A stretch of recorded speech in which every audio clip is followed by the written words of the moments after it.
All right, we're diving into a pretty wild idea today, one that could totally flip the script on social media as we know it. It's this concept called stake to engage. And yeah, it's basically putting a price tag on something as simple as a like.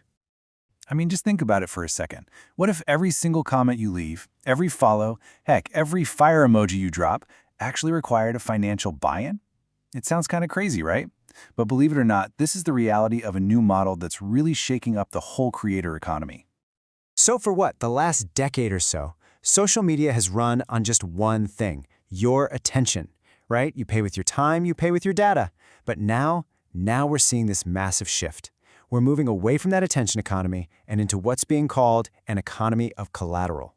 The new currency isn't just your eyeballs anymore. Nope, it's your actual tangible assets. So, let's get into it. Let's explore these new rules of engagement, because we're talking about moving way beyond just passive likes and shares into a world where every single interaction has a real financial stake. You see, in this new world, a simple like or a share, it's cheap, it's fleeting. It doesn't really prove you're a true fan. The new currency is all about commitment. It's about literally putting your money where your mouth is and proving it with crypto. Okay, so what is stake to engage exactly? Let's really break it down. How does this whole thing work? How does it manage to put a dollar value on a fan's devotion?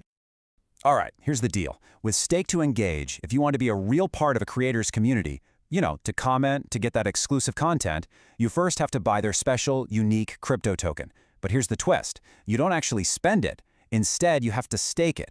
You lock it up, basically as proof that you have some skin in the game. And that quote, wow, it just perfectly captures the whole philosophy, doesn't it? It's a direct, almost kind of brutal way of looking at fandom. Loyalty? That's just a feeling. But locked up tokens? That's a cold, hard financial fact. So we've got the what down, but let's talk about the how. How does this actually work in the real world? Well, the best way to get your head around it is to stop thinking of crypto as just money and start thinking of it as a very exclusive kind of ticket. Yeah, picture this. It's like the ultimate online VIP section. You got the velvet rope, you got the bouncer, the whole shebang. In this scenario, the creators community is that exclusive club, and holding their crypto token is the only thing that gets you past that rope. Simple as that. No token, no entry. So here's the play-by-play, step-by-step. First, the creator launches their own token. Step 2, you, the fan, have to buy it or earn it somehow. And third, and this is the absolute key, you stake it. You lock it away as collateral. It's only after you've done that that you get the green light to actually engage with the community. And this changes everything. Your ability to just spontaneously drop a fire emoji in the comments, it's not free anymore. It's now directly tied to your portfolio's performance, which, you gotta admit, raises a pretty fascinating question. If the value of your token completely tanks, does your right to even leave a comment go down with it? Which brings us to the heart of the matter, really, the big debate. Is this whole thing a genius way to build a real community, or is it a slippery slope into some kind of digital dystopia? Okay, let's look at both sides of the coin here. For creators, you can see the appeal, right? It's kind of genius. You instantly filter out the bots, the trolls, the casual lurkers, and what you're left with is a super dedicated group of truly invested fans. That could mean way better conversations, a tighter community. But then you look at it from the user's side and it starts to feel pretty dystopian. I mean, it's a system that could easily price out anyone who doesn't have a lot of disposable income. And it turns your fandom into this locked up, illiquid asset, meaning you can't just pull that money out if you need it in an emergency. And this really gets to the most powerful critique of the whole model.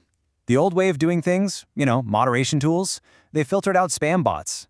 But this system risks filtering out the poor. It can make these online spaces incredibly, incredibly exclusive.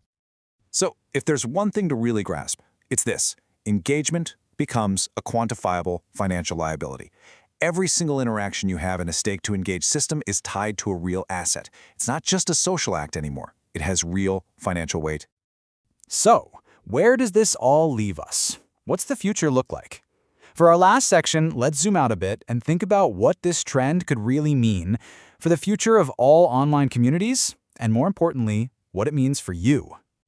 All right, so let's wrap this up with the key takeaways. What's the bottom line? First off, fandom stops being just a passion and starts becoming a straight-up investment. Second, our open online communities could morph into exclusive, members-only clubs. Third, your social status could become directly tied to the size of your crypto wallet. And finally, say goodbye to just being a casual lurker. That might just become a thing of the past. And that leaves us with one big final question to chew on. Is putting a price on every interaction the ultimate way to find true fans and build these amazing, super committed communities? Or are we just building a bunch of new walls? Are we creating an exclusive digital class system where the only people who get a voice are the ones who can afford to pay for it? That right there is the billion-dollar question that this whole stake to engage idea forces us all to answer.